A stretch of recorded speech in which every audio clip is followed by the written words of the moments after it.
Hi friends, ఈరోజు మా ఇంట్లో పున్నగంటి కూర పప్పు అండ్ బెండకాయ ఫ్రై.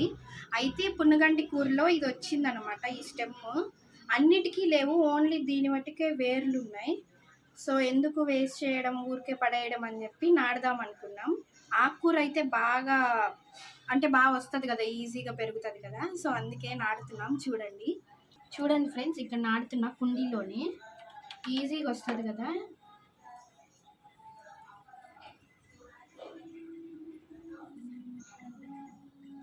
ఇవన్నీ మావి ఎర్ర తోటకూర. పైన పెరిగినాయి వానలకి, పైన అంటే ఎండిపోతాయని ఇంకా కిందకి తెచ్చాం.